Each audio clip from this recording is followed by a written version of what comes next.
पिलाना तुम cricket player मान देखिथिबो जेतना से बॉल के कैच करसन एंड हाथ के तल के घिची नेसन पिला हाथ के तले काहे घिचसन एंती तो कैच धरि जाता। तो पिलाने न्यूटन को द्वितीय गति नियम अनुसार जेतेले पिलाने ई बॉलटा एयर रे थिबा ई बॉल रो पिलाने किछ ना किछ मोमेंटम थिबा काना थिबा मोमेंटम थिबा जेतेले पिलाने हाथ के आसुचे आमे यदि तल के हाथ ना घिचमा बेले तो पिलाने तार मोमेंटम संगे संग जीरो हिबा बहुत कम समय भितरे तार मोमेंटम टा काना हिबा जीरो हिबा।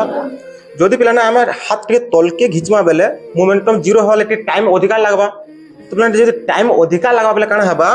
कि जन हमर पापुली ऊपर जन बलटा प्रयोग हेबार थिला तार परिमाण काना हेबा कमी जिबा बुझि पारुछो तार परिमाण जदि कमी गले हमर पापुली भी काना आघात ना होई और हमको पेन भी कम हेबा बुझि पारलो। तो पिलाने ई जागर हम जानि पालना जे जेतले पिलाने हमर टाइम काना हेबा बढ़ी जिबा तो पिलाने फोर्स कमी जायसी बा बल काना हेसी कमी जायसी आ यदि पिला माने टाइम जदि कम लागबा बेले काना हेसी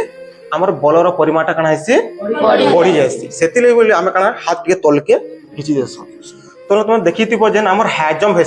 हाजम जेन हेसी सेजार पिलाउट हमर गतिटे थिसी मैट्रेस थिसी ना था ई बोले उटे मैट्रेस थिसी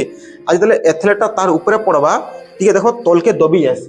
तो ना तल के दबी जवा द्वारा काना हबा तार मोमेंटम ता जीरो हबा लेटे टाइम लागुची विशेष करे बिना बलर प्रयोगटा काना होउचे कमी जाउची होई पारलो बलर प्रयोग यदि कम हेबा वाला ताके कोनसे प्रकार आघात भी ना होई। तुम लॉन्ग जंप माने देखिथिबो देखि ना देखि सन हमर बैल गोधा हैतिसी बैल काहे गोधा हैतिसी ई मोमेंटम ताने जीरो हबा ले अधिका समय लागबा बोली करी सन काना कर हैतिसी बैल मान गोधा हैतिसी। ठीक